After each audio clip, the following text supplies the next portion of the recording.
परम आदरणीय, परम वंदनीय एवं परम पूज्य वाला सुंदर साथ जी, अब तक हमने देखा 313 आत्माओं में से केवल एक श्री इंद्रावती जी के हृदय में भाव आया कि तुम देखो मैं क्यों ना देखूं। और आज उनका सुंदर मिलन हो गया श्री राज से। और ना सिर्फ मिलन हो गया, संसार के सभी दुख तकलीफ कष्टों से सब हमेशा के लिए निवारण हो। बिना वजह का खेल ये 300 साल हमने खींच दिया सुंदर साथ जी। ये 300-400 साल बिना वजह खींच दिया हमने। अगर हादी की आवाज को सुनकर उस पर चलने का कुछ प्रयास किया होता तो सफल हो जाते।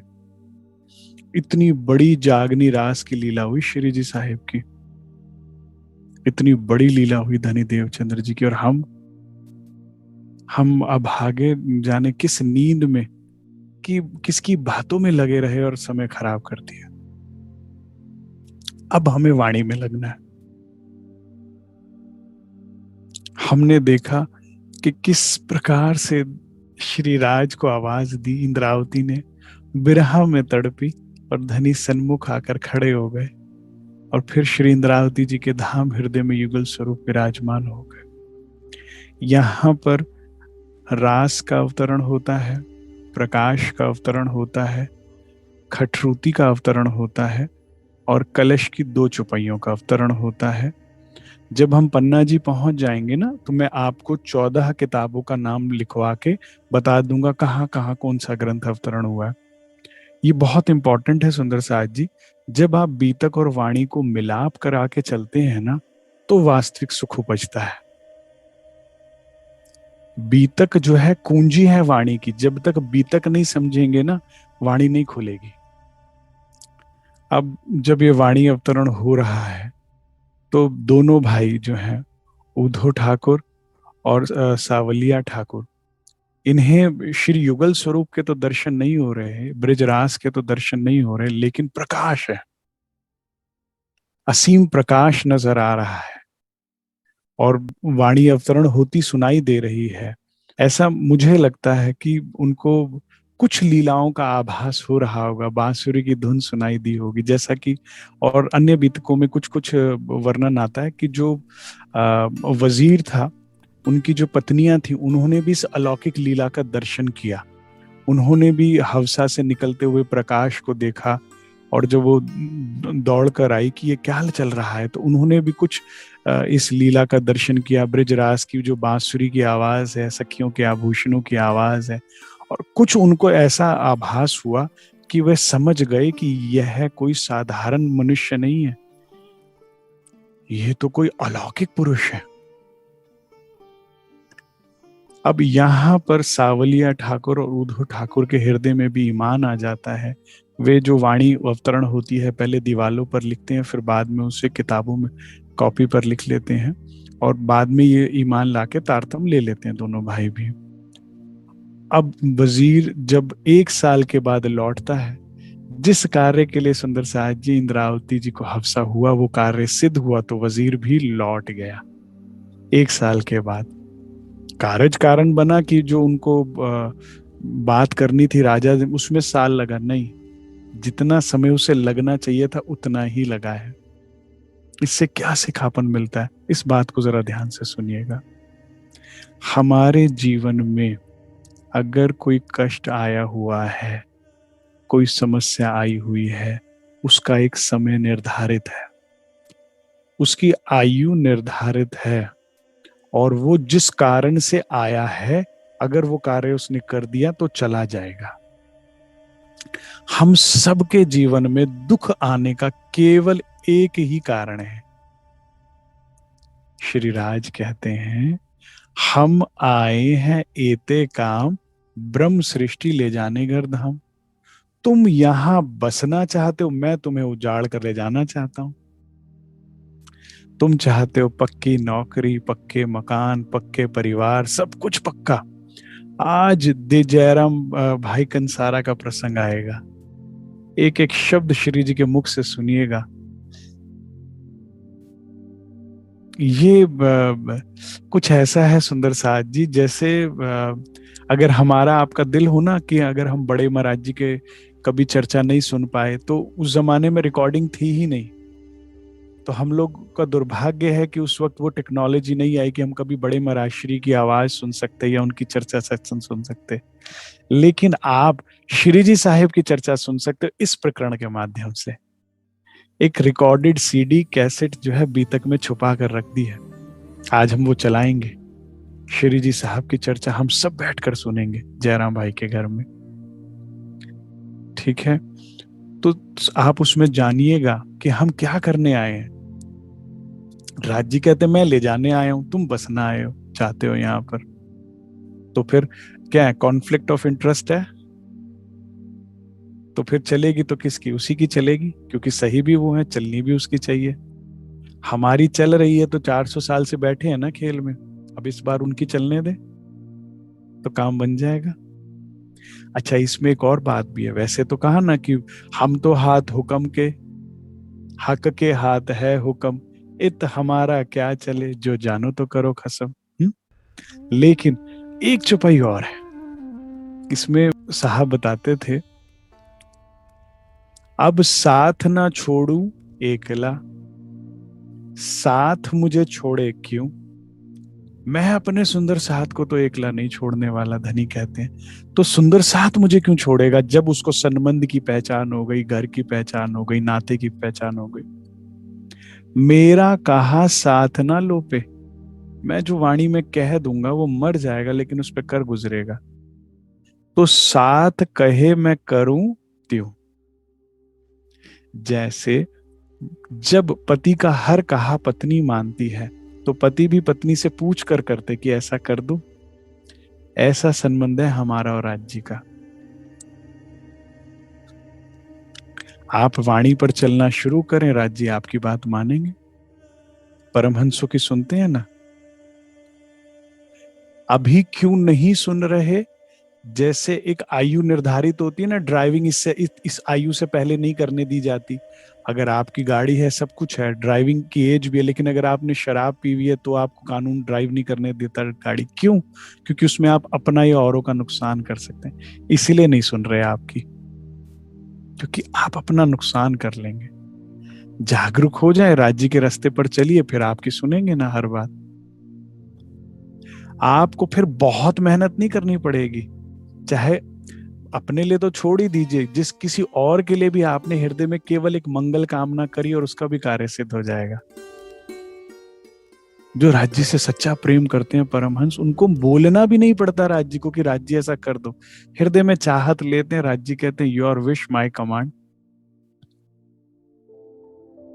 इसीलिए सब सब हम हमारे समाज में श्री राज्य से भी ज्यादा परमहंस प्रिय हैं, क्योंकि राज्य तो रहनी बताते हैं, परमहंसों की अर्जी करो तो काम निकल जाते हैं।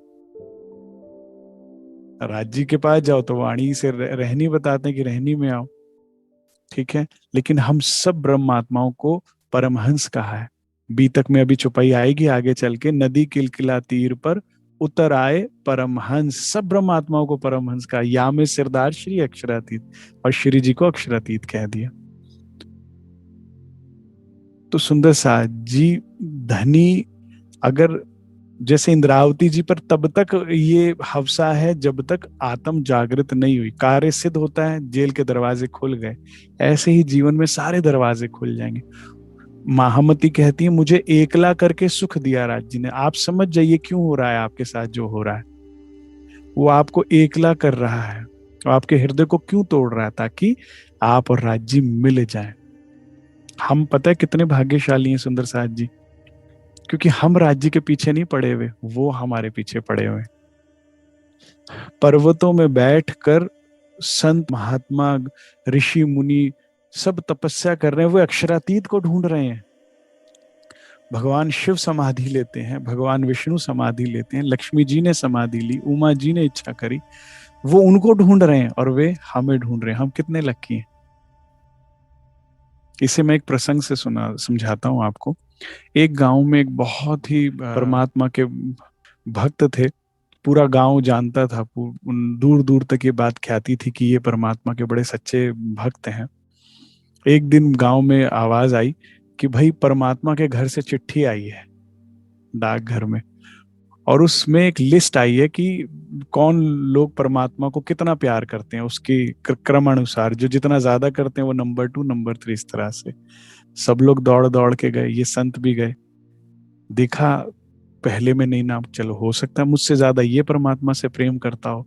दूसरा नाम नहीं, तीसरा नहीं, चौथा नहीं, अरे पूरी लिस्ट में कहीं नाम ही नहीं। बड़े उदास, बड़े निराश, क्या मुझ में इतनी कमी रह गई?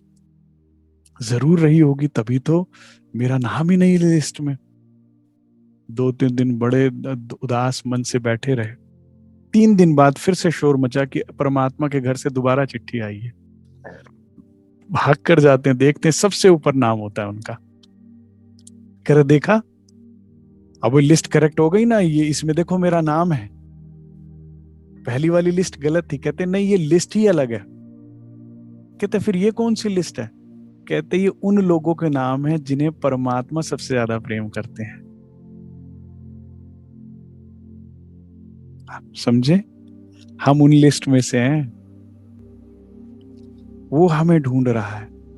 हम समझ रहे हैं हम पे ये कहर हो रहा है, ऐसा क्यों हो रहा है। वो हमें ढूंढ रहा है और निकालने के लिए सारा प्रयास कर रहा है। सुंदर साथ जी, एक बार इस भव सागर से निकल गए ना, तो संसार के कचड़ों से तो अपने आप निकल जाएंगे।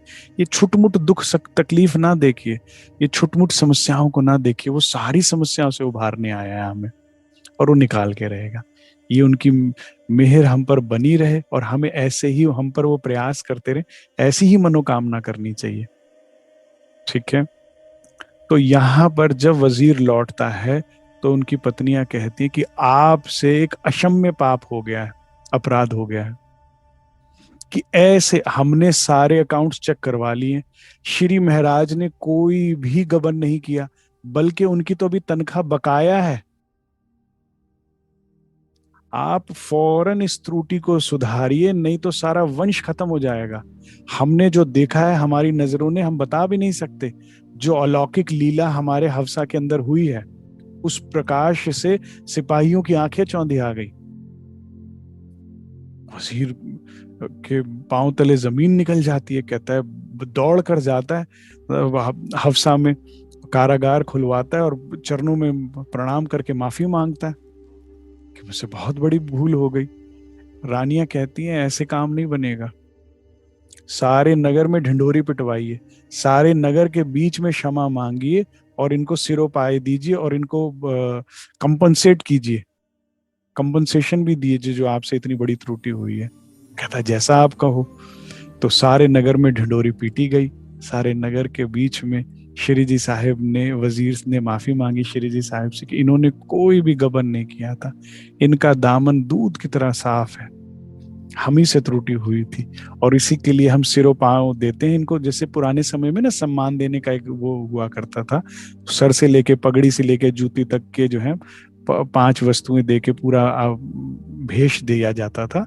और वजीर ने कहा मैं अपने राज्य का 1/3 हिस्सा भी श्री जी साहिब को अर्पण करता हूं उनके चरणों में, वे स्वीकार करें और हमें क्षमा करें।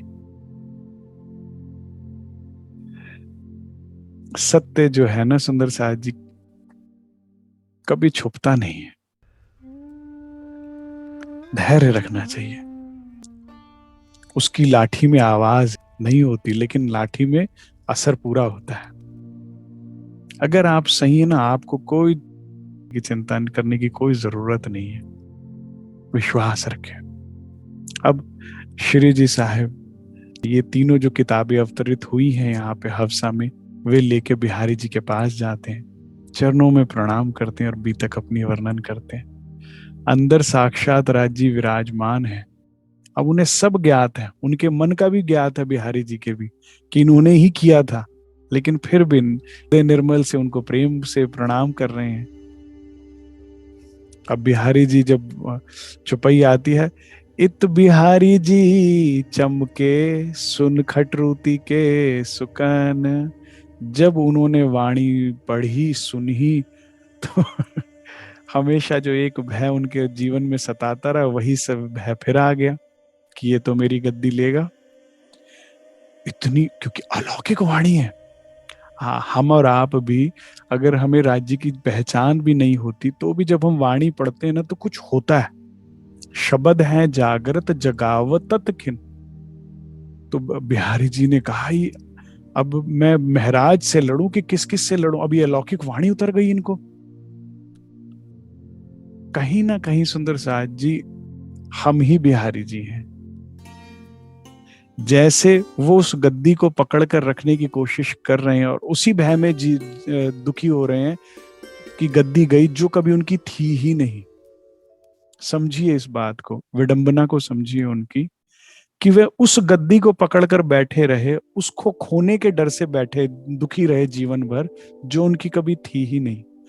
हम भी इस माया को खोने के डर से बैठे हुए हैं और जीवन भर डरते रहते हैं, जो माया हमारी कभी है ही नहीं। साहब कहते थे, वो पति से पत्नी से पूछते थे, ये तुम्हारे सच के पति हैं कि झूठ के? कहते सच के हैं। कहते तन छोड़ने के बाद कोई एड्रेस फोन नंबर दे के जाएंगे कि समस्या हो तो संपर्क कर लो? कहाँ सच के? वो साथ देगा बस, कोई यहाँ है ही नहीं।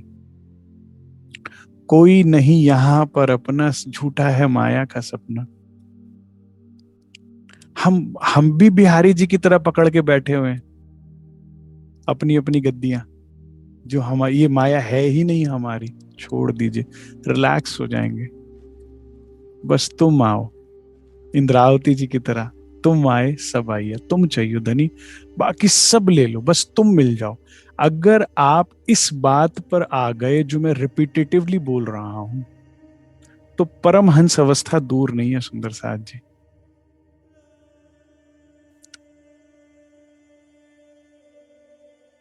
अब बिहारी जी माया में पीड़ित अपनी बुद्धि लगाते हैं, कहते हैं भाई और लेकिन इनका भी समय नहीं आया, ग्रंथ है ये तो अलौकिक है, किताबें मुझे दो, मैं अंदर रख देता हूँ, ठीक है, और अभी इसे जाहिर ना करना। अब यहाँ पर बीतक में छुपाई आती कि नौतनपुरी में वाणी जाहिर नहीं हुई, ठीक है। कुछ समय बीता, अब अंदर राज्य महाराज की शक्ति बैठी है, तो अब वो वजारत तो पहले की तरह नहीं कर सकते, ठीक है। अब वो पहले की तरह लौकिक कार्यों में नहीं लग सकते, अब उन्हीं को जागनी कार्य में निकलना ही निकलना है। तो संवत 1716 में श्री जी साहिब जो हैं, गांव जो उनको 1/3 जमीन दी ना वजीर ने, तो वो गांव बसाने के बहाने से जूनागढ़ जाते हैं और जाते जाते कहते हैं बिहारी जी को कि मुझे वो ग्रंथ दे दें तो मैं उनका अध्ययन वहां करता रहूंगा। कह रहे हाँ हाँ फौरन ये निकालो, दो इनको फटाफट, ये दो, हाँ ले जाओ ले जाओ, यहाँ किसी को ना सुनाना, ले जाओ अपने साथ। अच्छा है। बार बार वो सुंदर साहब भी मुझसे पूछ पूछ के मुझे तंग कर रहे हैं कि वो श्री जी साहिब किताब लेकर आए थे, हमने देखी थी, उसके बाद कभी सुनी नहीं, दर्शन तो करा दो। मेरी सिरदर्दी खत्म। लेके जाओ इसे भी, जो पूछेगा अब कह दूंगा महाराज ले गए। अब सुंदर साहब जी, श्री जी साहिब जा रहे हैं जूनागढ़ बसाने के लिए। ये प्रसंग जो है ना मेरा बड़ा ही प्रिय है। एक नदी किनारे रुकते हैं, मुंह धोते हैं, और यहां पर मिलती हैं उनको तेज कोहरी जी, फूलबाई जी, अमलावती की आत्म। उन्होंने कहा था श्री जी साहिब को कि आप ना आना, बिहारी जी ने मना किया ना आपको, मैं आऊंगी, मैं आकर आपसे पुनः मिलूंगी। तो मेरी समझ के अनुसार सुंदर साथ जी, अब की बार जब अमलावती जी की आत्म जो बैठी है ना, तो वो बिल्कुल बाल्य अवस्था में नहीं बैठी हैं, थोड़ी किशोर अवस्था में बैठी हैं। तो 12 से 16 साल तक की आयु मेरे अनुसार हो सकती है इनकी, क्योंकि यही आयु होती है, इससे इससे ज्यादा तो विवाह कर ही दिया करते थे पिता। तो ये एक आयु है जिसमें ये सूरता आकर अमलावती जी की बैठी है।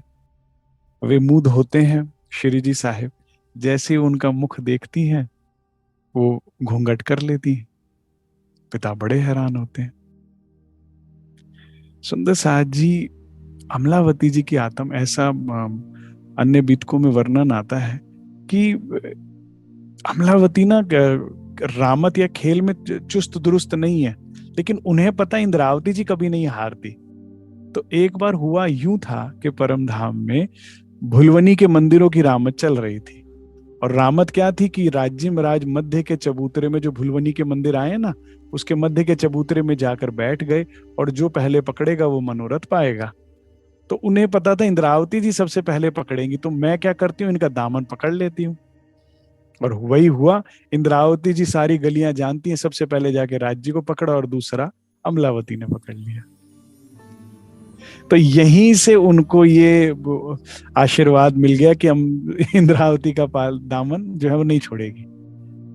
और यहां भी देखो नहीं छोड़ रही। कहती श्री जी आप ना आना, बिहारी जी ने मना किया है आपको, मैं आऊंगी। और देखिए सौभाग्य इनका, अब सुंदर साथ बन के नहीं, फिर से धर्म पत्नी ही बनकर आऊंगी। फिर से इन्होंने अमलावती की आत्म ने पति रूप में ही प्राप्त किया बालाजी को। काश हम भी ऐसा करें और इंद्रावती का पालव पकड़ लें। जैसे अमलावती जी को पार कराया, हमें भी पार करा देंगी ना। उनको सारी विद आती है खेल की, पार हो जाएंगे। मेरे हिसाब से पूरे ब्रह्मांड में इससे बड़ा सौभाग्य किसी का भी नहीं कि स्वयं अक्षरातीत को अपने दुल्हा रूप में प्राप्त करते हैं। जो आत्मा का पति है वही यहाँ संसार का भी पति हो गया। मुझे नहीं लगता इससे बड़ा कोई सौभाग्य हो सकता है। लेकिन सत्य को धारण करना सरल भी नहीं होता सुंदर साथ जी। कितना कष्ट पहले जामे में पाया है, और अभी आप बीतक में सुनेंगे कितना कष्ट दूसरे जामे में पाएंगी। लेकिन वो कहते हैं ना, महंगे सामान के लिए महंगी कीमत देनी पड़ती है। अगर सामान बेशकीमती है तो कीमत कौन चुकाएगा। साहब कहते थे भाई फल खाने हैं, ठीक है, तो कांटों की बाड़ नहीं लगाता। जो माली है, जो किसान है, वो कांटो, अब फल तुमने खाने तो कपड़े कौन फड़वाएगा, कांटे कौन सहेगा। उसमें से निकल कर जाओगे फल को तोड़ने के लिए तो लगेंगे ना कांटे। तो अमलावती जी पीछे नहीं हट रही। यहां पर बड़ा ही सुंदर इनका मिलन है। धनी श्री जी साहेब जो है तेज कुंवरी जी को देखते हैं, और तेज कुंवरी जी श्री जी साहिब को देखती हैं, सर पे घूंघट ले लेती हैं। नेत्रों नेत्रों में बात हो रही है, किसी को ना सुनाई दे रहा ना समझ में आ रहा है। अमलावती जी कहती हैं, देखा, मिल गए ना हम फिर। श्री जी साहब कहते हैं, मैं तुम्हारा ही इंतजार कर रहा था।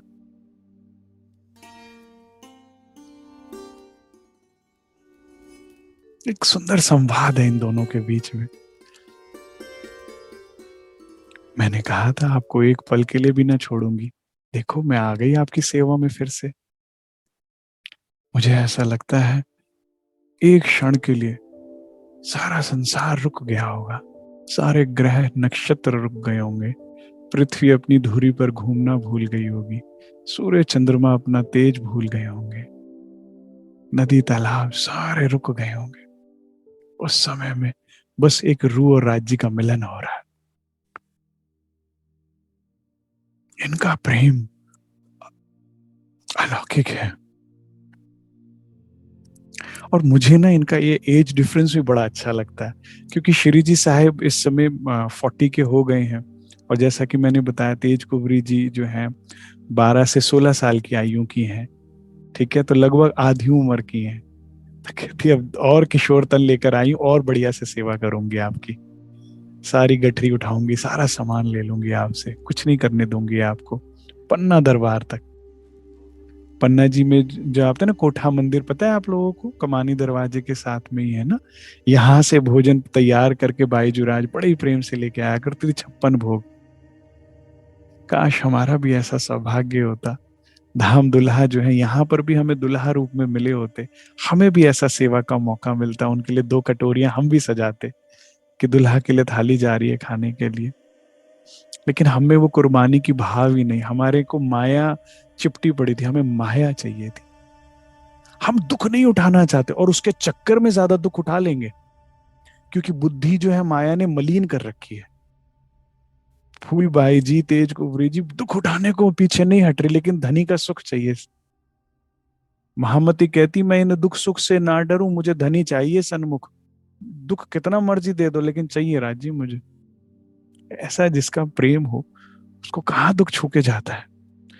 अच्छा देखिए ना, एक सुहागिनी का क्या सपना होता है कि उसकी आखिरी, उसकी अर्थी भी जो है ना पति के कंधे पर जाए। हम्म? आयु कम है लेकिन बाईजुराज पहले गई है श्री जी साहिब से 1 साल पहले। जब पता लग गया कि श्री जी की लीला समाप्त होने वाली है, पहले अपनी लीला समाप्त कर ली। कैसा प्रेम है देखिए ना। हमारा भी काश ऐसा सौभाग्य होता। मैं तो यही सोचता हूँ, ये मेरी नालायकी है, दुर्भाग्य है। हमारे सरकार साहब को गए 22 साल हो गए और हम आज तक यहाँ बैठे हैं। काश हम भी उनसे पहले गए होते, हादी के रहते रहते जागृत होते तो कितना अच्छा होता। लेकिन ये अमलावती जी की आत्मा है, 1 साल पहले चली जाती है। ऐसा प्रेम, सेवा भी डट के करी, और एक सुहागिन का जो स्वप्न होता है कि पति के कंधे पर जाए। डोली में बैठकर आई थी घर में और अर्थी में बैठ कर जाऊं, यही तो सुहागिन की वो होती है चाहत एकमात्र अपने पति से। उन्होंने वो पाई, वो भी पाई, मनोरथ पाया उन्होंने। पिता पूछते हैं, बेटा मैंने तो ना तेरा विवाह किया ना अभी किसी से संबंध हुआ, तो ये तो ससुराल वालों को देख के या उनको लेके पल्लू करते हैं, तो तुमने पल्लू क्यों कर लिया? कहते वो मेरे आत्मा के भी पति हैं, और इस जन्म के नहीं, असंख्य जन्मों के, असंख्य काल से मेरे पति हैं। उनको देख के मैंने पल्लू किया। उनका नाम श्री महराज है। पिता जो है जाकर पूछते हैं, बात सत्य निकलती है, तो यहाँ पर इनका गठबंधन कर दिया जाता है। मुझे ऐसा लगता है पूरे ब्रह्मांड ने इस अलौकिक दिन, इस आनंद को, इस उत्सव को मनाया होगा। और बाईजुराज फिर से चल दी श्री जी साहिब की गठरी उतारते, उनकी सेवा में खुश होकर साथ में। कहती हैं, क्या सोचा था बिहारी जी ने अलग कर देंगी, मैं अमलावती हूँ, फिर आकर मिल गई। ऐसा प्रेम होना चाहिए हृदय में सुंदर साथ जी, तो क्या कुछ भी संभव असंभव नहीं है। प्रेम ऐसा होना चाहिए हृदय में। तो अब यहाँ श्री जी साहिब बाईजुराज को साथ लेके बड़े ही प्रेम और आनंद के साथ जूनागढ़ पहुंच जाते हैं। जूनागढ़ में सुंदर साथ जी कांजी भाई इनको आके मिलते हैं। कांजी भाई याद है सबको? कौन है कांजी भाई? हम्म? अभी नवतनपुरी में जब सोचा था कि सबका भंडारा करना है, तो उन्होंने नौकरी पर रखा था श्री जी साहिब ने, याद है? सारी व्यवस्था संभालते थे ईमानदारी के साथ। ये नाम नहीं भूलना है, इनकी अभी आगे आने ही वाली है रहनी। ऐसा रहनी, ऐसा प्रेम जो ना जीवन में किसी ने कभी किया होगा ना कोई कर सके। ठीक है, तो एक कांजी भाई आकर मिलते हैं, बड़े ही खुश होते हैं श्री जी साहब के दर्शन पाके। इनको तो पहचान हो चुकी है, उन्होंने देखा है श्री जी साहब की रहनी को ना, साथ रहे ना, तो ये इन्हें पहचान कर चुके हैं कि बड़े खुश होते हैं और कहते हैं कि यहाँ पर श्री जी साहब एक अलौकिक घटना घटी है, एक अद्भुत घटना हुई है कि हरजी व्यास नाम के एक दिग्विजयी पंडित है। दिग्विजयी पंडित एक उपाधि होती है सुंदर साथ जी। जब पहले होता था काशी विश्वनाथ में, अन्य स्थानों पर जो है शास्त्रार्थ हुआ करते थे, तो ये जो कहीं भी हारे ना हो ना, हर जगह जहां भी गए और जीत कर आए, तो उनके साथ दिग्विजयी लग जाता है। तो एक हरजी व्यास नाम के दिग्विजयी पंडित हैं, और उनका अंतिम समय जब चल रहा था, तो उनसे जब दान पुण्य कराया, तो उनके उनके मुख से, मैं इन्हीं के यहाँ नौकरी कर रहा हूँ, क्योंकि जब श्री जी साहिब एक साथ हवसा में रहे तो गरीब आदमी क्या करें, यहाँ आकर नौकरी कर ली। तो कहते हैं मैंने इनकी सेवा में था, तो इन्होंने कहा कि मैं 2 दुख लेकर जा रहा हूँ। अंतिम समय में इन्होंने कहा कि एक, मैंने जिसको सही कहा उसने, किसी ने उसको गलत नहीं कहा, और जिसको मैंने गलत कहा किसी ने सही नहीं कहा। और दूसरा कि जब वो दान पुण्य कराने लगे, तो उन्होंने कहा मैं यहाँ का नहीं हूँ भाई, ये तो यमपुरी का साधन है, मैं नहीं इंड का। तो श्री जी साहब को कहते हैं, श्री जी साहब कहते हैं आप जाइए, इनकी अच्छे से सेवा कीजिए और फिर मेरी इनसे भेंट कराइएगा। तो श्री जी साहब का आदेश हो गया, अंदर से भी और बाहर से भी। तो हरजी व्यास ने स्वस्थ होना ही था, कुछ ही दिनों में वो स्वस्थ हो गए है, और कांजी भाई ने अच्छे से सेवा करी थी। तो हरजी व्यास कहते मैं खुश हूँ, आप मांगे क्या मांगते हैं? कहते एक साध आए हैं जो मेरे जानकार हैं, वो आपसे भेंट करना चाहते हैं और सत्संग सुनना चाहते हैं। कहते वाह, ये तो तुमने क्या बात बोल दी, मैं तुम पे बड़ा ही प्रसन्न हूँ, फौरन उनको बुला कर लाओ। यहाँ पर सुंदर साज जी, श्री जी साहब 2 महीने नीचे बैठकर भागवत चर्चा सुनते हैं।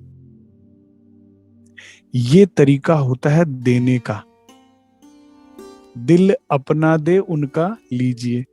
हम किसी की सुनते ही नहीं, पहले ही सुनाने लगते तो जागनी कार्य ठप हो जाता है।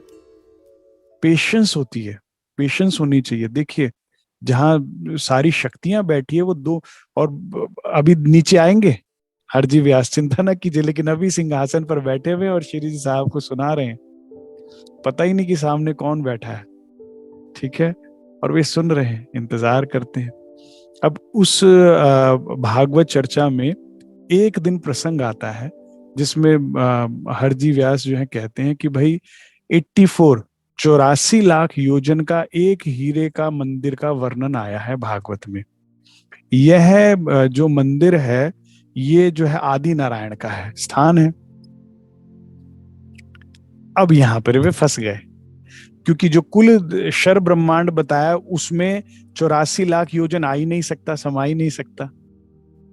तो श्री जी साहब कहते हैं भाई, अब आए तुम फंद में अब आया ऊंट पहाड़ के नीचे। कहते हैं हरजी व्यास से, कहते हैं ये गुरुजन, गुरुवर ये कहाँ पर है? कह रहे ओहो, मुझसे गलती हो गई ये तो अक्षर का स्थान है, अक्षर का ठिकाना है ये जो मंदिर है।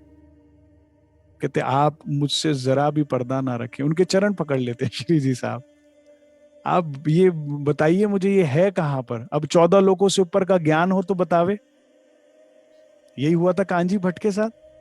14 लोग से 15वां लोग पता ही नहीं उनको, योग माया निराकार और उसके ऊपर का परम धाम का पता ही नहीं उनको।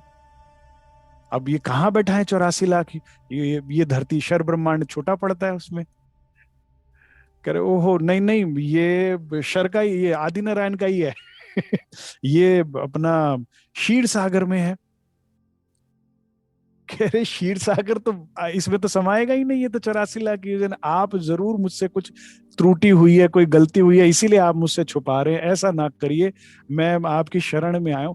इतना शर्मिंदा करते हैं ना श्री जी साहब, उनको इतना शर्मिंदा करते हैं कि बीतक महामती कहती है कि वो गुरु जी वो कोसने लगा आचार्यों को, वो क्या कहते हैं वेद व्यास जी को कोसने लगे। हरजी व्यास कह रहे इन व्यास ने जब इसका वर्णन नहीं बताया तो मैं कहां से बता दूं एक ब्राह्मण को दूसरे के लिए बारे में जो शब्द नहीं भी बोलने चाहिए, कहते ऐसे शब्द बोल दिए। ठीक है, तो ये अब इतने में कांजी भाई को जोश आ जाता है, तो कहते श्री जी साहब, श्री जी साहब, इनसे अक्षरातीत के बारे में भी पूछ लो। हम लोग हम जैसे ही होंगे कांजी भाई, उतावले, है ना। अब साक्षात जहां पारब्रह्म बोल रहे हैं बीच में, तो बीतक में महामती कहते श्री जी को आवेश आया, उन्होंने धक्का, तो पीछे हो, ये तो ठका है अक्षर में, अक्षरातीत के क्या पूछूं इससे, इसे शर से ऊपर का नहीं पता। तो कांजी भाई भी ना वही खड़े हो गए स्तब्ध, कर ठीक है, ये मेरी गलती है समझदार थे, ठीक है। अब ये जब बात उन्होंने सुनी ना, तो हरजी व्यास थे तो विद्वान व्यक्ति, उन्होंने पढ़ रखा था भविष्य पुराण इत्यादि धर्म ग्रंथों में कि पारब्रह्म और उसकी ब्रह्म मुनि आने वाले हैं और वे पारब्रह्म का ज्ञान देने वाले हैं आकर। तो वे समझ गए और उन्होंने चरणों में प्रणाम करी और कहा मैं मूर्ख था, मैं अज्ञानी था, मैं तो गूलर के वृक्ष पर एक जो फल लगा होता है ना, उसमें असंख्य कीड़े होते हैं, लेकिन एक कीड़ा कभी दूसरे से मिला नहीं होता। जब वो फल गिरता है और फूटता है तो देखते इतने मेरे जैसे इतनी चींटियां थी, इसमें इतने कीड़े थे। ऐसा मैं हूं, मैं अपने आप को ज्ञानी विद्वान समझ रहा था, मेरा सारा ज्ञान आपने 1 मिनट में आपने उसे खत्म कर दिया। जी व्यास यहाँ माफी मांगते हैं और बीतक में फिर छुपाई आती है कि अपनी पात्रता अनुसार उन्होंने ज्ञान लिया श्री जी साहब से बैठकर सारा। इसका मतलब जो है यही होता है कि अंकुर नहीं होगा इनके अंदर। जितना अंकुर था, जितना किसी जीव ने तपस्या की होती है, उतना उनको यहाँ लाभ प्राप्त होता है। ये चौपाई पूरी बीतक में चलती रहेगी, अंकुर माफक लेता है हर कोई। ठीक है। तो हम लोग भाग्यशाली हैं, हम जो बीतक सुन रहे हैं, ये ब्रह्म लीला और परम धाम की बात सुन रहे हैं। इसका मतलब हमारा संबंध है नाराज जी से।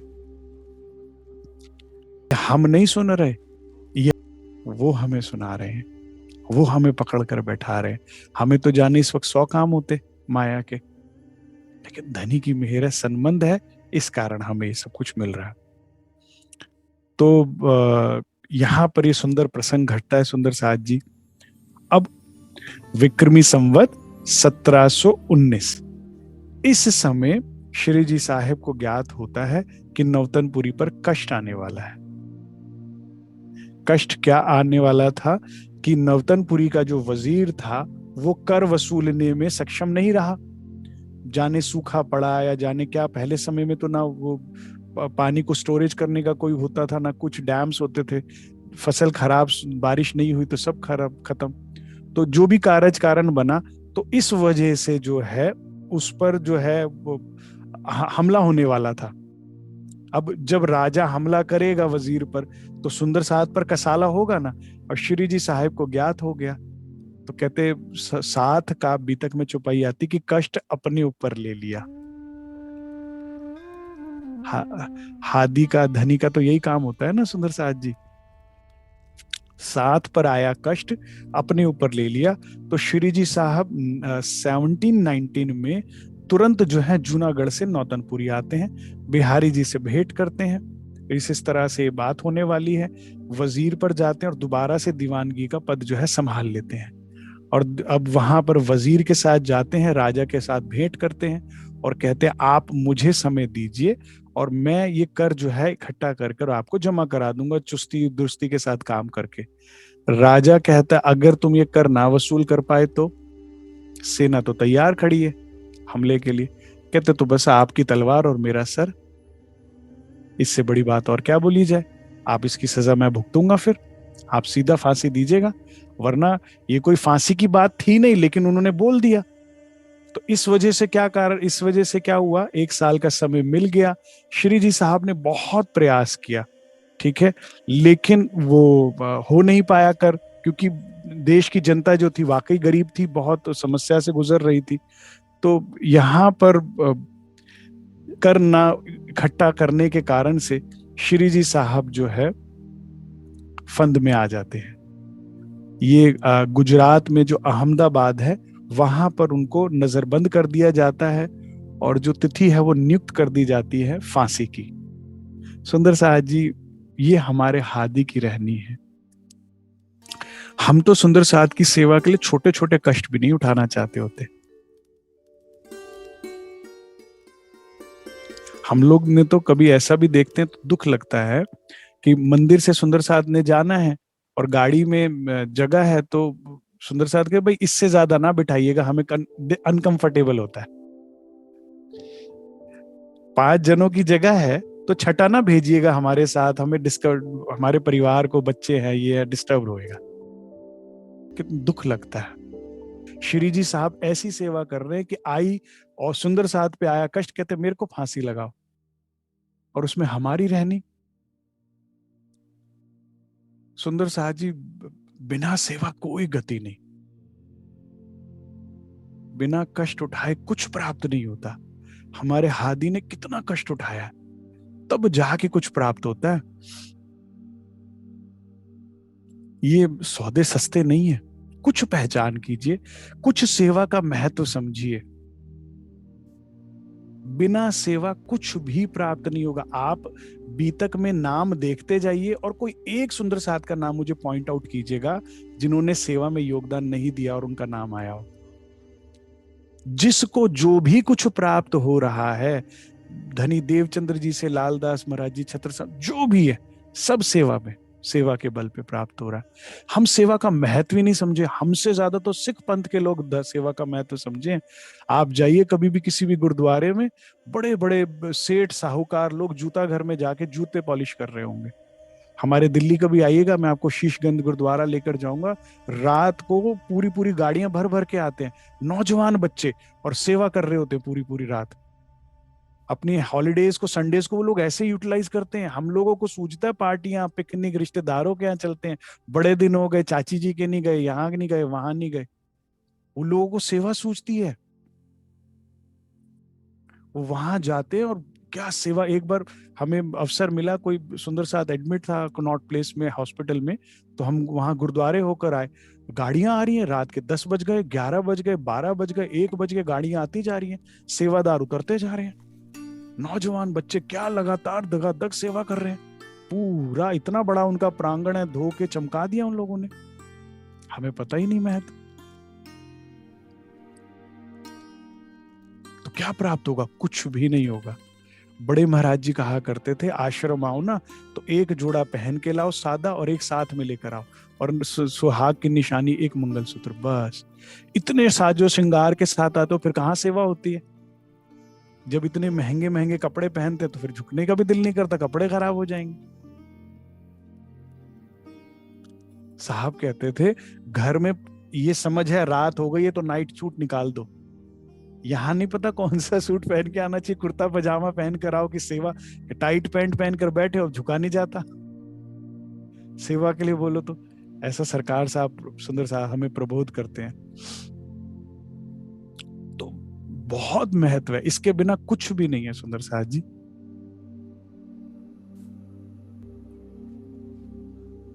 तो श्री जी साहब को नजरबंद कर दिया जाता है अहमदाबाद में, गुजरात के अंदर जेल में।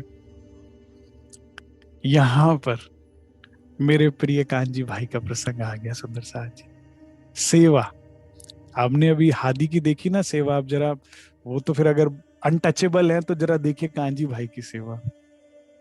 मैं कैसे वर्णन करूं इनके प्रसंग का, मुझे समझ नहीं आता। शब्द मैं कितने भी लगा दूं मुझे लगता है कम पड़ेंगे।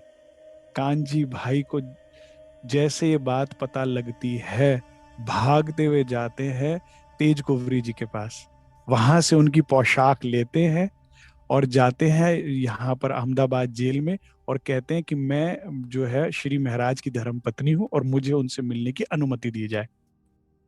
ठीक है, घूंघट पहले जमाने में तो एक अंग नहीं दिखने देती थी ना बहनें, तो पूरा अपने आप को कवर करके वहां चले जाते हैं कि भाई फांसी लगने से पहले इतना तो आपको अनुमति देनी पड़ेगी। अब जैसे ही जेल में जाते हैं, श्री जी साहिब देखते हैं, अपना घूंघट हटाया, कहते श्री जी साहिब ये वस्त्र आप पहनिए, तुरंत पहनिए, और आप मुझे अपने वस्त्र दीजिए और आप यहां से जाइए। श्री जी मुस्कुरा रहे हैं, कहते क्या हुआ कांजी भाई? कहते हम जैसे लाखों भय, तुम सा भया ना कोई। आप चाहो तो मेरे जैसे लाखों कांजी पैदा कर दोगे श्री जी साहब, आपको अगर कुछ हो गया तो हम कहाँ जाएंगे?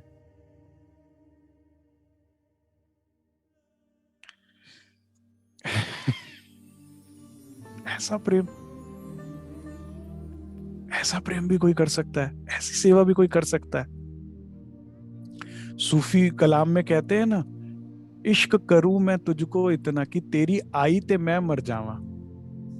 कांजी भाई ने करके दिखाया, 12 मोमिनों ने करके दिखाया। आप संभाल के रखिए अपनी जान, आप अपनी संभाल के रखिए धन संपत्ति, आप अपनी ऊर्जा संभाल के रखिएगा। सेवा में मत लगाइएगा, राज्य में मत लगाइएगा, लगाइए घर परिवार में। कुछ हाथ लगेगा, पूछेंगे अगले जन्म में, पूछेंगे कौन साथ आया आपके। या एक बार कांजी भाई की तरह काम कर दीजिए, खत्म। जीवन हो तो ऐसा हो, मृत्यु हो तो ऐसी हो। जबकि कांजी भाई को बाल भी बाका नहीं हुआ, 12 मोमिनों का बाल भी बाका नहीं हुआ, लेकिन जज्बा तो ये होना चाहिए था ना जीने का। अब श्री जी अंदर साक्षात राज्य बैठे, अगला पिछला जानते, कांजी भाई को कुछ होना नहीं है, लेकिन उनके इस प्रेम को देखकर, उनके इस सेवा भाव को देख के गदगद हैं श्री जी साहब कि कर दिया कांजी भाई आपने वो। राज श्यामा जी, राज श्यामा जी बोलना पड़ेगा, राज श्यामा जी राज श्यामा जी, राज श्यामा जी। राज जी मेहर करे, हमें कहीं से कांजी भाई का झूठा पानी मिल जाए और उनके 10% भी गुण हमारे अंदर आ जाए तो काम बन जाए। कहाँ झूठ में प्रेम करते फिर रहे हैं सुंदर साथ, जो प्रेम भी नहीं करते, अपने आप को पागल ही बना रहे हैं। ना कोई ऐसा हुआ हमसे प्रेम ले सकता, ना हम किसी को कर सकते। हमारे पूरे दिल को जीतने की ताकत भी सिर्फ राज्य रखते हैं, कोई नहीं और जीत सकता। इतने सर्वगुण संपन्न हमारे धाम दुल्हा, केवल वो ही हमारे दिल को पूरा जीत पाते हैं। भ्रम में जी रहे हैं हम जीवन अपना, वेस्ट कर रहे हैं। साहब कहते थे, you are doing everything for nothing. ख्वाब के लिए जिंदगी लुटाए जा रहे हो, कुछ सच के लिए कर दो, फिर देखो नजारा। साथ जी शोभा देखिए कर कुर्बानियां, एक बार देख तो सही करके। वार डालो नख सीख लो, नख से लेके नाखून से लेके सिख तक, नीचे से ऊपर, ऊपर धाम धनी खस। एक बार वार के तो देख, क्या नजारा आएगा। एक बार देख, फिर तू पलट कर मुड़ के देखेगी नहीं कभी, कांजी भाई की तरह।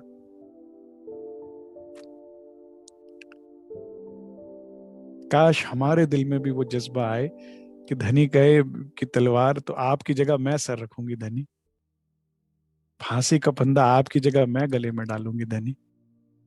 ऐसा जो प्रेम करते हैं वो लोग अमर हो जाते हैं। पता है, कहते हैं एक शूरवीर व्यक्ति तो जीवन में एक बार मरता है, और कायर व्यक्ति हर रोज मरता है, बार बार मरता है, दिन में 100 बार मरता है। तो कायर ना बने, प्रेमी बने राज्य के, वार दीजिए।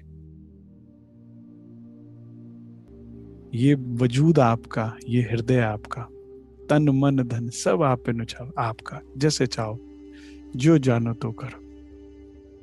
पूर्ण समर्पण, पूर्ण प्रेम। जिन जिन ब्रह्मात्माओं ने ऐसा प्रेम किया वे पार हो गई। और कुछ भी नहीं करना, जंगल नहीं जाना, भगवा नहीं पहनना, मालाएं नहीं फेरनी, तपस्या नहीं करनी, ऐसा प्रेम करना। ब्रिज में भी ऐसा ही प्रेम किया था तो पार कर लिया था भवसागर।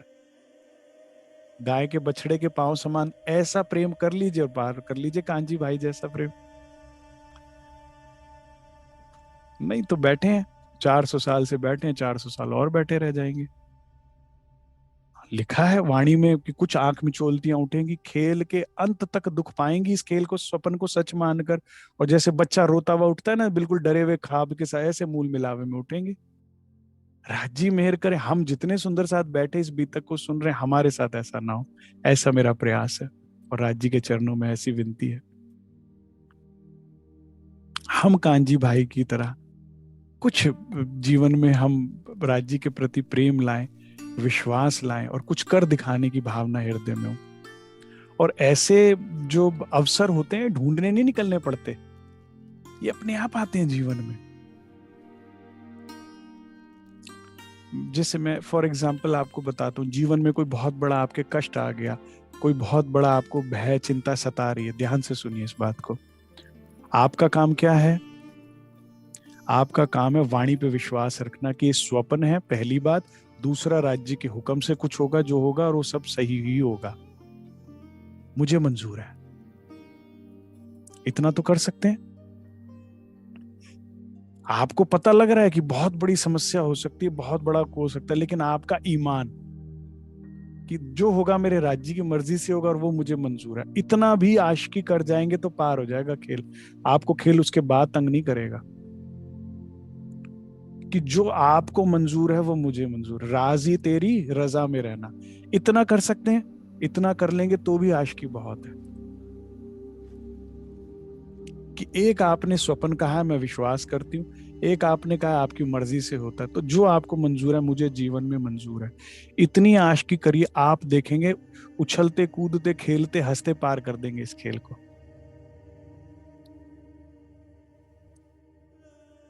तो यहाँ पर श्री जी साहिब जो है सुरक्षित बाहर आ जाते हैं, और बाद में कांजी भाई भी सुरक्षित बाहर आ जाते हैं।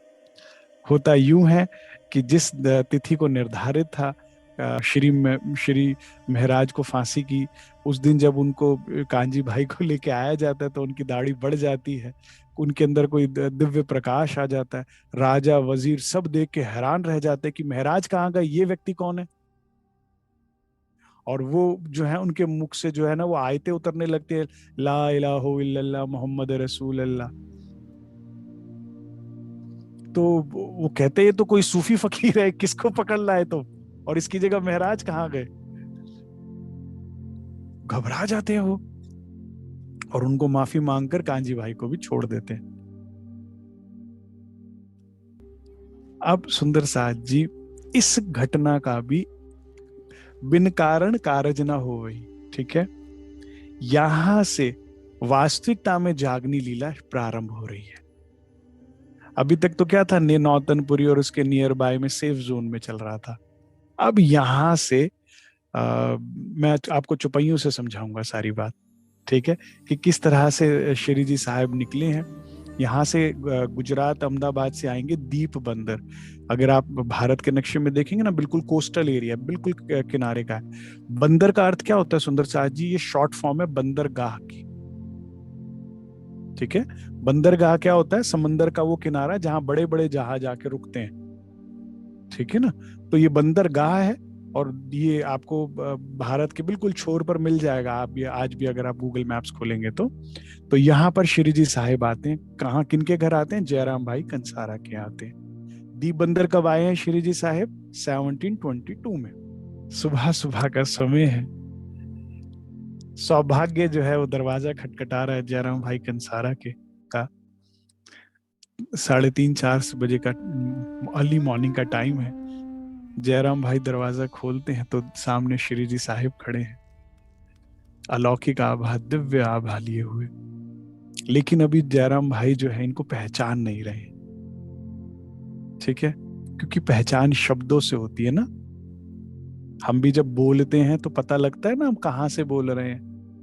आपके शब्द ही आपकी पहचान देते हैं। इसीलिए मैं सुंदर साथ के जब किसी के घर में झगड़ा होता है, वो कहते हैं ना उसने ऐसा बोला, उसने वैसा बोला, या इस सुंदर साथ में भी आपस में कभी होता है तो हम सुलह करने के लिए यही समझाते हैं, वो जो व्यक्ति बोल रहा है ये आपके बारे में नहीं बता रहा, वो अपने बारे में बता रहा है, वो अपना करेक्टर बता रहा है।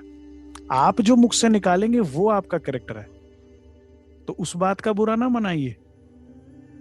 आप समझ रहे हो मेरी बात, मुझे इसने ये कहा, वो अपना करेक्टर बता रहा है। आप जो बोलेंगे, आपका व्यवहार, आपका आचरण आपके बारे में बताता है, आपको उसको संभालना है, ठीक है। तो अभी वो जयराम भाई देखकर लौकिक नाते से कि मेरे गुरु भाई आए हैं। ये जयराम भाई का प्रसंग जो है, मैंने वो चौपाई जो है मिस करी थी। पहले आई थी कि जब धनी देवचंद्र जी मौजूद थे ना तो ये आए थे और प्रणाम करा था, देवचंद्र जी से तारतम लेकर गए थे, ठीक है, जब देवचंद्र जी की लीला चल रही थी। तो ये गुरु भाई के नाते से बड़े ही खुश होते हैं, चौपाई से सुनेंगे। तब गुजरात से आए दीप में, कौन आए, श्री जी साहब आए गुजरात अहमदाबाद से दीप भाई साथ जयराम के घर। इनका नाम है जयराम भाई कंसारा। कंसारा क्या होता है, ये जाति भी होती है, ये एक ट्रेड भी होता है, बिजनेस भी होता है, काम भी होता है। कांसे के बर्तन हो, तांबे के बर्तन वो बनाने का काम होता है। हथौड़ी से ठोक ठोक के तांबे को तराश कर अलग अलग बर्तनों की शेप दिया जाती है। तो इनका जयराम भाई कंसारा इसलिए नाम पड़ा हुआ है कि कांसे का काम है इनका। तो जैसे पहले लोहार होता था, सुनार होता था, ऐसे ये जयराम भाई कंसारा, ये कंसारे हैं। उठ मिले आनंद सो बड़ो सुख पायो देख कर, बड़े ही खुश होते। दरवाजा खोला, श्री जी साहिब सामने खड़े हैं सुबह सुबह। अरे आइए आइए, अरे आप महाराज कैसे आना हुआ आपका, ये तो अहो भाग्य हमारे, हमारे घर में आप पधारे। और वाकई देखिए सुंदर साथ जी, सौभाग्य नहीं उनके घर को खटखटाया दरवाजे को। लगा खेम कुशल पूछने, आप कैसे हैं परिवार। अभी तो लौकिक बातें करेगा ना, अभी देखिएगा चरणों में प्रणाम करेंगे पहचान के बाद। अभी तो लौकिक नाते से लौकिक बातें पूछ रहे, कहाँ से पधारे श्री महाराज। अभी तो बोल रहे हैं श्री महाराज, आगे चल के श्री राज हो जाएगा, ठीक है ना। कहाँ से आए पधारे भाई। अब यहाँ कौन बैठे, साक्षात राजी महाराज। अब उनका जवाब सुनिए, श्री जी साहिब क्या कहते हैं। हम सो कहो हकीकत इत पधारे कौन काज, कह रहे भाई किस काम से आपको आना हुआ दीप बंदर में, मुझे बताइए फटाफट मैं कर दूंगा। श्री जी कहते तेरे काम से आया हूं मैं। मुझे कोई काम नहीं है। अंदर कौन बैठे हैं? श्री राज। क्या काम है? बड़े हैरान हो मेरे। आप किसी शहर में जाते तो व्यक्ति पूछेगा ही ना भाई क्या है शहर में काम है। वो कहे मेरे काम से आए हैं। बड़ी हैरानी हुई, समझ नहीं आई बात। सुनिए चुपाई से। तब जवाब श्री जी ने, हम आए तुम्हारे काज, हम तेरे काम से आए हैं। जवाब समझ नहीं आ रहा तो और समझाते हैं। हमको भेजा हक ने, अपनी मर्जी से भी नहीं आया हूं मैं, मुझे हक ने भेजा है। हुक्म दिया श्री राज, स्वयं राज्य महाराज के हुक्म से, आदेश से मैं तुम्हारे दरवाजे पर आया हूँ। मुझे कोई यहाँ का लौकिक काम नहीं है कि राशन खरीदना, कपड़ा खरीदना, लत्ता खरीदना है। मैं तेरे काम से आया हूँ। तो मैं रूहों को लेने आया हूँ, अपनी रूहों को लेने आ गए। क्या कहते हैं श्री जी साहिब? ढूंढ काढ़ो साथ को, माया करो खबर। श्री जी साहिब कहते हैं राज जी के हुक्म से मैं आया हूं कि क्या ढूंढ काढ़ो, जैसे पौधा उखाड़ देते हैं ना जमीन में से, ऐसे रूहों को माया में से उखाड़ के बाहर कर दो। रूहों के दिलों में से माया निकाल के बाहर करो। ढूंढ काढ़ो साथ में, माया करो खबर, उनकी सारी खबर उनको दे दो। इस कारण से मैं तुम्हारे दरवाजे पर आकर खड़ा हुआ हूं। जयराम भाई, अब मैंने जैसा कहा था ना सुंदर साथ जी, ये पूरा प्रकरण श्री जी साहब की चर्चा है। इसके बाद आपको पूरा प्रकरण चर्चा का नहीं मिलेगा श्री जी का, सिर्फ इतना ही मिलेगा चर्चा बहुत अच्छी हुई, सुंदर साथ बहुत सुनने आया, श्री जी साहब की चर्चा, इतना ही मिलेगा, शॉर्ट में मिलेगा। अगर आप चाहते हो कि श्री जी साहब अगर चर्चा करते होंगे तो क्या करते होंगे, बोलते होंगे तो क्या बोलते होंगे, सुंदर साथ को कितना जोश आ जाता था सुंदर साथ के अंदर, तो ये प्रकरण अच्छे से सुनिए। ठीक है, कि क्या कैसी चर्चा करते थे कि मुर्दा भी जिंदा हो जाए। ठीक है, तो हम सब चलते हैं, कहाँ खड़े हो जाते हैं? जयराम भाई के गेट पे। ठीक है, दीप बंदर हम सब जाके जयराम भाई के गेट पे खड़े हो जाते हैं और इन दोनों का कन्वर्सेशन, चर्चा हम भी सुनते हैं श्री जी की। क्योंकि मैं तो कहूंगा बेस्ट पोजीशन तो क्या हम ही जयराम भाई हैं, हमारे ही दरवाजे पे आके हमें धनी समझा रहे, इस प्रबोध को सारों को सुनो। श्री जी कहते हैं, याद करो निज धाम को, छूटते ही पहली ही बात, ना यहाँ की ना वहां की, तो सीधी बात करते हैं, एक बात, याद करो निज धाम को, और कोई बात नहीं।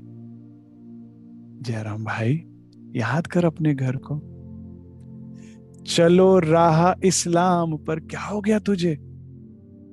निजानंद स्वामी धनी देव चंद्र जी से आपने और मैंने साथ में बैठ के चर्चा सुनी, उस रास्ते पे जो बताया चलता क्यों नहीं उस पे? हुई चर्चा इन समय, गेट पर ही चर्चा शुरू हो गई। सोचिए कितना आनंद है। अभी ना आओ भगत हुई, ना पानी पिलाया, ना से सीधा चर्चा शुरू हो गई श्री जी साहिब की। क्या भाग्य है जयराम भाई का भी। कहते आइए आइए बैठिए तो सही श्री जी साहब। तो जैसा मुझे अनुभव होता है कि ये एक ग्राउंड फ्लोर ही बना हुआ है, इनका कच्चे मकान है, आंगन है, चार दीवारी खड़ी है, फिर ये आंगन है, आंगन के पीछे घर आया है, ग्राउंड फ्लोर का घर है और कच्चा घर है। यहाँ पर इस आंगन, खुले आंगन में एक दो वृक्ष भी लगे हैं, यहाँ पर ही उनकी चारपाई तखत बिछा दिया जाता है, श्री जी साहब को बैठा दिया जाता है और यहीं पे बैठ जाते हैं। जयराम भाई समझ गए कि कुछ तो और है, ये वो महाराज नहीं है जो पहले मिले थे मुझे। तो पहले नीचे बैठ जाते हैं। तो चलो आप, हम भी दरिया बिछाते हैं, हम भी बैठ जाते हैं तखत के सामने, श्री जी साहब तखत पे बैठे हमें चर्चा सुना रहे हैं और हम जयराम भाई के साथ बैठ के सुनते हैं। ठीक है, क्या कह रहे हैं श्री जी साहब? हुई चर्चा इन समय, श्री देवचंद्र जी सो लेके, कहां से शुरू करते? देवचंद्र जी से। साथ की खबर पूछते, एते दिन दीप में रहे। जयराम भाई, धनी देवचंद्र जी जब तन से मौजूद थे, आप तारतम लेने के बाद कितनी बार आए? कितनी बार धनी देवचंद्र जी अंतर ध्यान हुए तो आपने आकर खबर भी नहीं ली। बिहारी जी को गादी पर बैठाया गया, आप तब भी नहीं आए। सुंदर साथ की खबर ही नहीं ली। ऐसे कैसे खबर? सिर्फ अपना घर परिवार संसार ये झूठ ही समझ में आता है। साधाम का नाता क्या बिल्कुल ही भूल गए? कौन साथ तुम काड़िया। चलो, अब कई सुंदर साथ कहते हैं हमें घर से नहीं निकलना दिया जाता, शहर से नहीं आने दिया जाता, कार्यक्रम में नहीं आ जाता। कह रहे चलो तुम वहां नहीं भी आए, यहाँ की खबर दो मुझे, कौन साथ तुम काड़िया। किनको राह बताई, क्या अपने घर परिवार अड़ोसी पड़ोसी कारोबारी किसी से बात ही नहीं करी धर्म की, सिर्फ माया की। बहुत दुख की बात है सुंदर साथ जी। हम अपने घर में परिवार में रिश्तेदारों में रज रज के माया की बातें करते हैं, और जबकि हम पैगंबर कहलाते हैं। कुरान के अनुसार 1,20,000 पैगंबर हैं, और वो 12,000 रूहों को कहा गया है, उनके 8 या 10 तन होने वाले हैं तो इस करके। और धर्म ग्रंथों में परमहंस कहा गया है। और हाल देखो परमहंसों का। हा मतलब सतयुग से इस बात का इंतजार था कि ब्रह्म मुनि आएंगे और ब्रह्म का ज्ञान देंगे। और ब्रह्म मुनि ब्रह्म ज्ञानियों का हाल देखिए, रिश्तेदारों से क्या गजब माया की बातें करते हैं।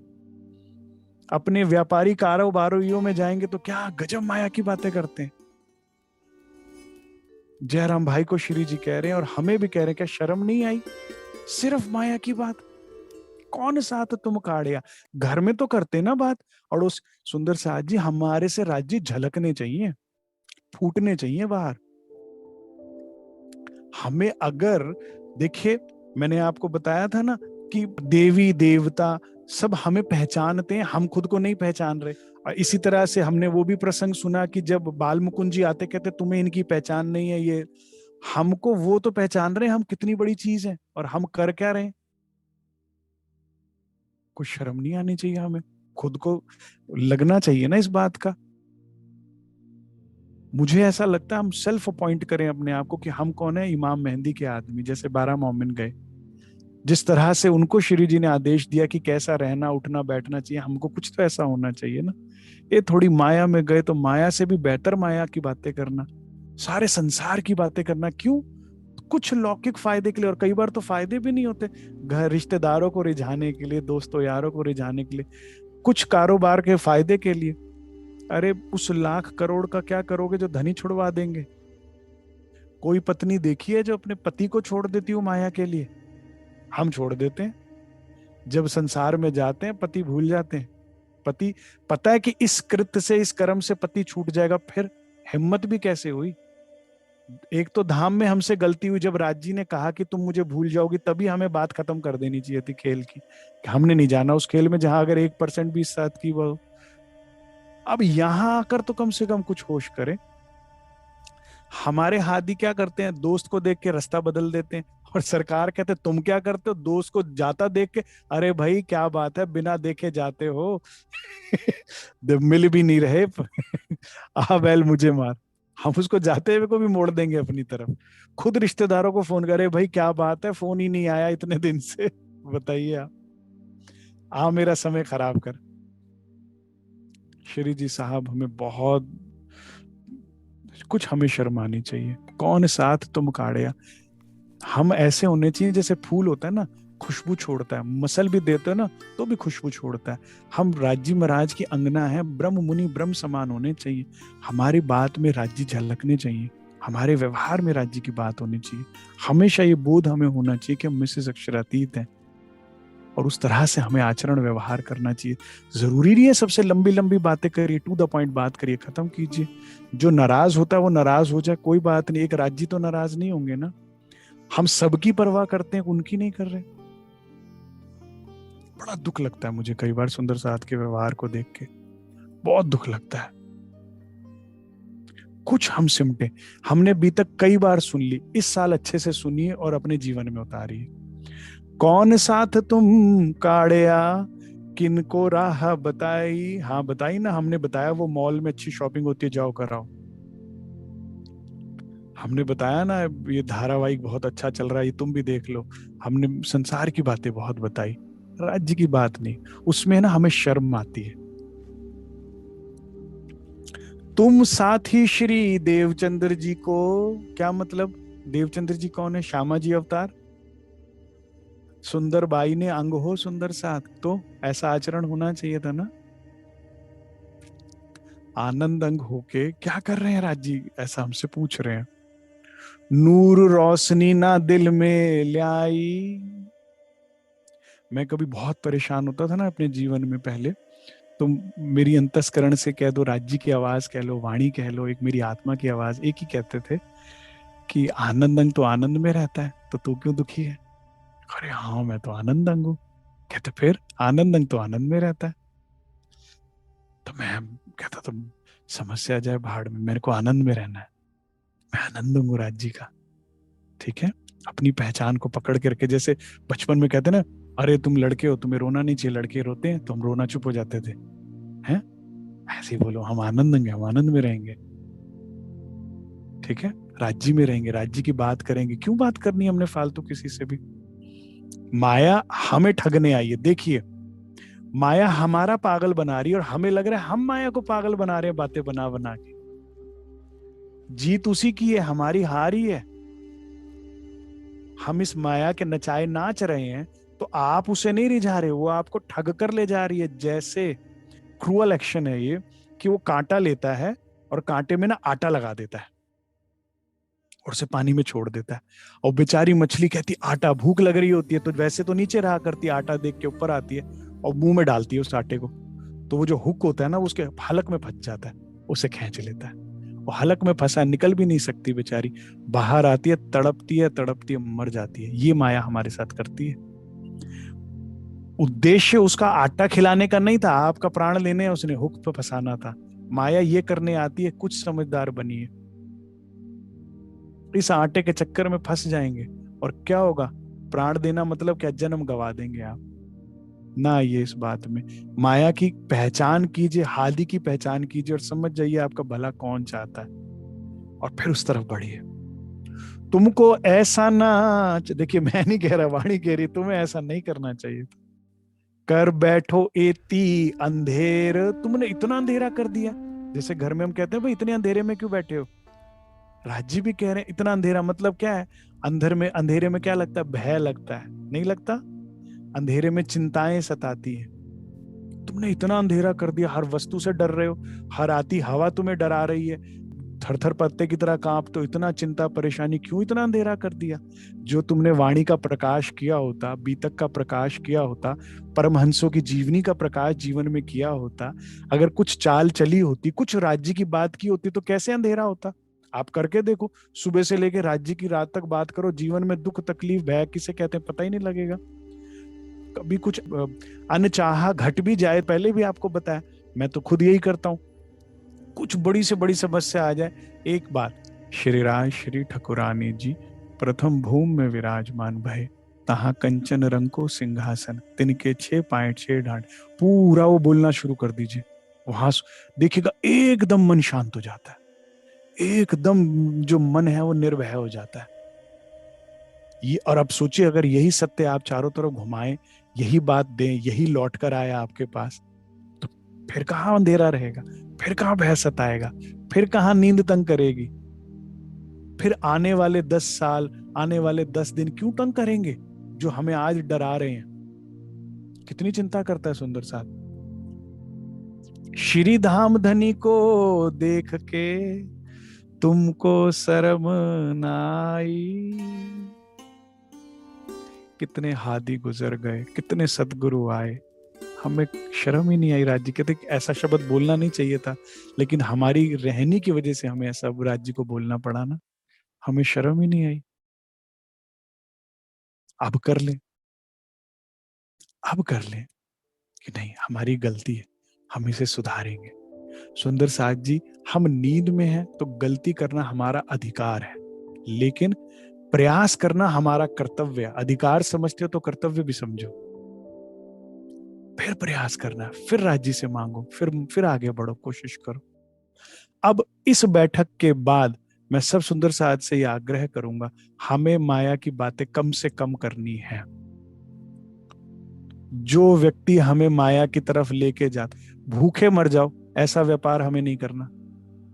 नमक के साथ रोटी खा लेंगे ऐसा काम हमें नहीं करना, जिससे जो हमें हमारे धनी से दूर कर ले। ऐसा नहीं संसार में वो करना हमें, ठीक है ना?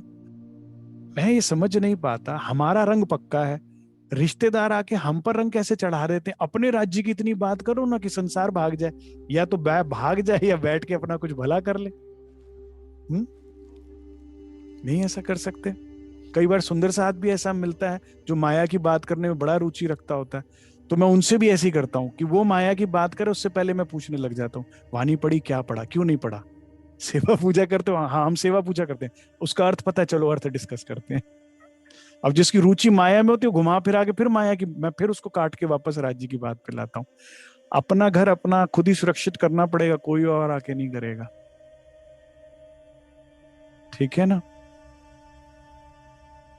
आप बात कर दो पार ब्रह्म की सीधी, तो माया का बंदा ऐसे भागेगा जैसे मॉस्किटो कॉइल जलाने पे मच्छर। या तो भाग जाएगा या सो जाएगा या कुछ अपना भला करेगा, हमारा नुकसान नहीं करेगा। हमारा रंग पक्का है, हम माया पे चढ़ाए ना, उसका रंग क्यों चढ़ा लेते हैं? हम उसके आगे जाके उस जैसे क्यों बन जाए, वो हमारे जैसे बने ना सुंदर साथ जी। हमारी चीज भारी है कि नहीं है? बहुत ही सुंदर चर्चा है सुंदर साथ जी। एक एक शब्द जो है श्री जी साहब के अनमोल हैं, जीवन बदल देने वाले शब्द हैं। मुझे नहीं लगता आज से पहले आपने इस प्रसंग को इस तरह से सुना या समझा होगा। ये साक्षात श्री जी साहब की चर्चा है। कल हम इसे और विस्तार से लेंगे, लेकिन फायदा वो जब चोट लगे। चोट नहीं लगेगी ना तो कोई लाभ नहीं होगा। अगर हम इस एक एक शब्द को अपने ऊपर लें और चलने की कोशिश करेंगे तो कुछ फायदा होगा। मैं आपको एक प्रसंग से समझाता हूँ। घर में दो बच्चे हैं। माँ ने कहा, बेटा आप दोनों भाई हो या भाई बहन हो, एक दूसरे पर हाथ नहीं उठाना है। ठीक। अब पीछे से लड़ाई हुई तो एक बच्चा मारता रहा, दूसरे ने हाथ नहीं उठाया क्योंकि मम्मी बोलकर गई थी। वो पिटता तो रहा लेकिन हाथ नहीं उठाया।